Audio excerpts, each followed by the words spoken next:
थलापति विजय ने मुख्यमंत्री की कुर्सी संभाली है, तब से उनकी लोकप्रियता के साथ साथ उनकी सुरक्षा भी लगातार चर्चा में है। कभी फिल्मों के पर्दे पर करोड़ों लोगों के दिल पर राज करने वाले विजय अब तमिलनाडु के मुख्यमंत्री के तौर पर एक बिल्कुल नई भूमिका निभा रहे हैं। मई 2026 में सी जोसेफ विजय ने तमिलनाडु के मुख्यमंत्री पद की शपथ ली थी, लेकिन मुख्यमंत्री बनने के बाद उनकी जिंदगी में सबसे बड़ा बदलाव सिर्फ राजनीतिक जिम्मेदारियों का नहीं आया, बल्कि उनकी सुरक्षा व्यवस्था में भी बड़ा बदलाव देखने को मिला।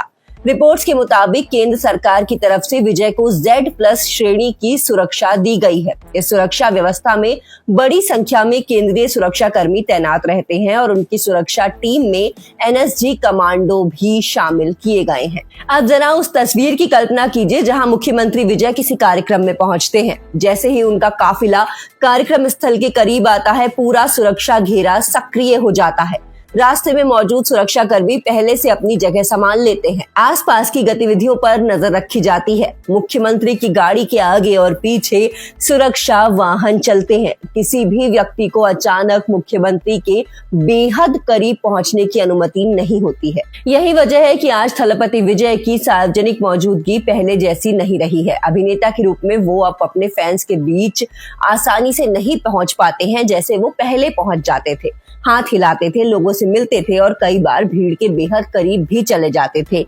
लेकिन मुख्यमंत्री बनने के बाद हर कदम एक तय सुरक्षा प्रक्रिया के तहत होता है। हाल ही में एक सरकारी कार्यक्रम के दौरान भी विजय का जोरदार स्वागत किया गया। कार्यक्रम में सरकारी अधिकारियों और मंत्रियों की मौजूदगी थी। मुख्यमंत्री के पहुंचते ही उनका स्वागत फूलों के गुलदस्ते के साथ किया गया। मंच पर मौजूद अधिकारियों ने उनका अभिनंदन किया और कार्यक्रम को आगे बढ़ाया गया। इस कार्यक्रम का एक खास हिस्सा था सरकारी नियुक्ति पत्रों का वितरण। ऊर्जा विभाग से जुड़े चयनित उम्मीदवारों को नियुक्ति आदेश दिए गए। कार्यक्रम में कुल 401 लोगों को नियुक्ति पत्र देने की बात सामने आई, जिसमें 383 सहायक इंजीनियर और 18 सहायक लेखा अधिकारी शामिल थे। लेकिन दोस्तों, इस पूरे कार्यक्रम में एक चीज सबसे ज्यादा ध्यान खींचती है और वो है मुख्यमंत्री की सुरक्षा। जब किसी बड़े नेता की सुरक्षा Z+ लेवल तक पहुंचती है तो इसका मतलब केवल कुछ गार्ड साथ चलना नहीं होता। इसके पीछे पूरी सुरक्षा योजना काम करती है। मुख्यमंत्री कहां जाएंगे, किस रास्ते से जाएंगे, कार्यक्रम स्थल पर कौन मौजूद रहेगा, मंच तक कौन पहुंच सकता है, गाड़ी कहां रुकेगी, इन सारी बातों को पहले से ध्यान में रखा जाता है। और विजय के मामले में ये व्यवस्था इसीलिए भी दिलचस्प है क्योंकि उनकी फैन फॉलोइंग बहुत बड़ी है। वो सिर्फ एक राजनेता नहीं है, बल्कि लंबे समय तक फिल्म स्टार भी रहे हैं। उनके चाहने वालों की संख्या इतनी ज्यादा है कि वो जहां भी पहुंचते हैं वहां भीड़ जमा होना लाजमी है। यही वजह है कि उनकी सुरक्षा टीम के सामने सबसे बड़ी चुनौती सिर्फ किसी खतरे को रोकना नहीं, बल्कि भारी भीड़ को नियंत्रित करना भी है। सोचिए, हजारों लोग अपने पसंदीदा स्टार और अब मुख्यमंत्री को सिर्फ एक बार करीब से देखने के लिए आगे बढ़ना चाहते हैं। कोई हाथ मिलाना चाहता है, कोई फोटो लेना चाहता है, कोई सिर्फ हाथ हिलाकर उनका अभिवादन करना चाहता है। लेकिन सुरक्षा अधिकारियों के लिए हर व्यक्ति को पहले से पहचानना संभव नहीं होता, इसलिए सुरक्षा घेरा मजबूत रखना बहुत जरूरी हो जाता है। रिपोर्ट्स के अनुसार विजय की Z+ सुरक्षा में अत्याधुनिक हथियारों से लैस केंद्रीय सुरक्षा कर्मियों की तैनाती की गई है। उनकी सुरक्षा व्यवस्था में NSG कमांडो की मौजूदगी भी बताई गई है। अब यहाँ एक बात समझना बहुत जरूरी है। NSG का नाम सुनते ही लोगों के मन में अक्सर फिल्मों जैसी तस्वीर बन जाती है, लेकिन असल सुरक्षा व्यवस्था उससे कहीं ज्यादा व्यवस्थित और तकनीकी होती है। सुरक्षा में तैनात जवानों का काम सिर्फ हथियार लेकर खड़े रहना नहीं होता। वो संभावित खतरे को पहले पहचानने, रास्ते को सुरक्षित रखने और जरूरत पड़ने पर तुरंत प्रतिक्रिया देने के लिए प्रशिक्षित होते हैं। मुख्यमंत्री के काफिले में चलने वाली हर गाड़ी की अपनी भूमिका होती है। आगे चलने वाला वाहन रास्ते की स्थिति पर नजर रखता है। मुख्य वाहन के आसपास सुरक्षा वाहन रहते हैं। पीछे की तरफ भी सुरक्षा टीम मौजूद रहती है। किसी कार्यक्रम में प्रवेश और बाहर निकलने का रास्ता भी पहले से ही तय किया जाता है। यानी विजय जहां पहले एक फिल्म स्टार के रूप में अपने प्रशंसकों की आवाज सुनकर उनकी तरफ हाथ हिलाते थे, वहीं अब मुख्यमंत्री के रूप में उनके हर सार्वजनिक कार्यक्रम के पीछे एक बड़ा सुरक्षा तंत्र काम करता है। और यही बदलाव थलपति विजय की नई जिंदगी की सबसे बड़ी तस्वीर है।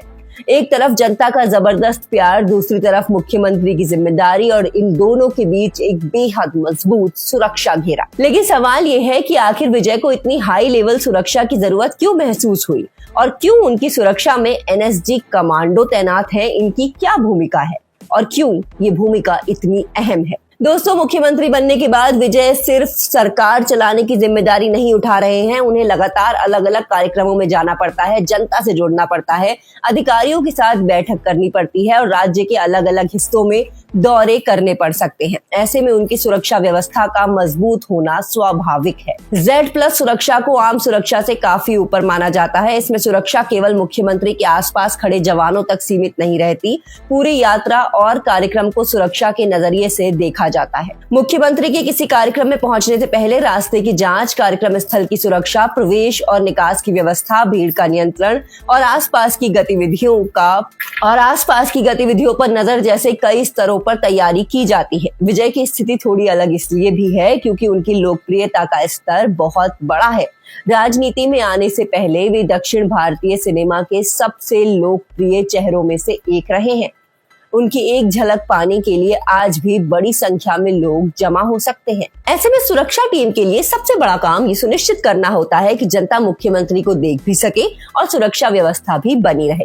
आपने कई वीडियो में देखा होगा कि जब विजय किसी कार्यक्रम में पहुंचते हैं तो लोग उन्हें देखकर उत्साहित हो जाते हैं, भीड़ से आवाजें आने लगती हैं, लोग हाथ हिलाते हैं और सुरक्षा घेरा थोड़ा आगे बढ़ जाता है। ऐसे समय में सुरक्षा कर्मी लगातार मुख्यमंत्री की स्थिति और आसपास की भीड़ पर नजर रखते हैं। अगर कोई व्यक्ति अचानक सुरक्षा घेरा तोड़कर आगे आने की कोशिश करता है तो सुरक्षा कर्मी तुरंत प्रतिक्रिया दे सकते हैं। यही कारण है कि मुख्यमंत्री की गाड़ी के आसपास सुरक्षा का घेरा काफी मजबूत रखा जाता है। विजय की Z+ सुरक्षा को लेकर सामने आई रिपोर्ट्स में करीब 55 केंद्रीय सुरक्षा कर्मियों की तैनाती और 10 से ज्यादा NSG कमांडो के उनकी सुरक्षा टीम में शामिल होने की बात कही गई थी। हालांकि सुरक्षा व्यवस्था में तैनाती और प्रोटोकॉल समय और परिस्थितियों के हिसाब से बदल भी सकते हैं, इसीलिए सोशल मीडिया पर चलने वाले हर दावे को सही मान लेना बिल्कुल ठीक नहीं है। लेकिन यहाँ एक बात साफ है, मुख्यमंत्री विजय की सुरक्षा पहले के मुकाबले काफी ज्यादा मजबूत और व्यवस्थित है। चलिए अब जरा उस कार्यक्रम की तरफ वापस चलते हैं जहाँ मुख्यमंत्री विजय को नियुक्ति पत्र बांटने के लिए बुलाया गया था। कार्यक्रम स्थल पर पहुंचने के बाद उनका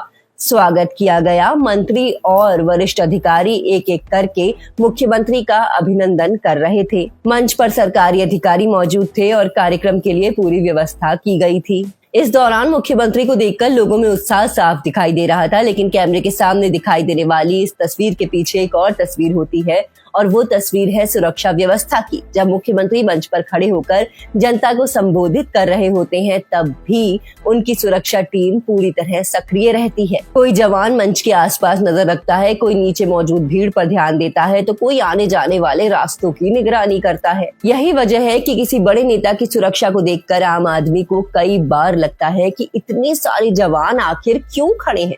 लेकिन जब हजारों की भीड़ किसी एक व्यक्ति के आसपास मौजूद हो तो छोटी सी लापरवाही भी बड़ी समस्या का कारण बन सकती है। विजय के मामले में ये चुनौती और भी बड़ी इसलिए है क्योंकि उनके समर्थकों में युवाओं की संख्या काफी ज्यादा है। एक समय था जब विजय मंच से उतरकर फैंस के बीच जा सकते थे, लोग उनके साथ फोटो खिंचवाते थे, लेकिन अब मुख्यमंत्री के रूप में उनके लिए हर जगह जाना बिल्कुल भी संभव नहीं है। उनकी सुरक्षा का स्तर बढ़ने के साथ उनके सार्वजनिक कार्यक्रमों का तरीका भी अब बदल गया है। अब उनके काफिले के लिए रास्ता पहले से तैयार किया जाता है, कार्यक्रम स्थल पर सुरक्षा जांच होती है, आसपास मौजूद लोगों पर नजर रखी जाती है, मुख्यमंत्री के करीब आने वाली लोगों की संख्या सीमित रखी जाती है और यही किसी भी हाई प्रोफाइल संवैधानिक पद पर बैठे व्यक्ति की सामान्य सुरक्षा प्रक्रिया का हिस्सा है। विजय के लिए ये बदलाव सिर्फ सुरक्षा का बदलाव नहीं है, ये उनके जीवन के एक नए दौर की शुरुआत है। कल तक लोग उन्हें थलपति विजय, सुपरस्टार और अभिनेता के नाम से जानते थे। आज वही व्यक्ति तमिलनाडु के मुख्यमंत्री के रूप में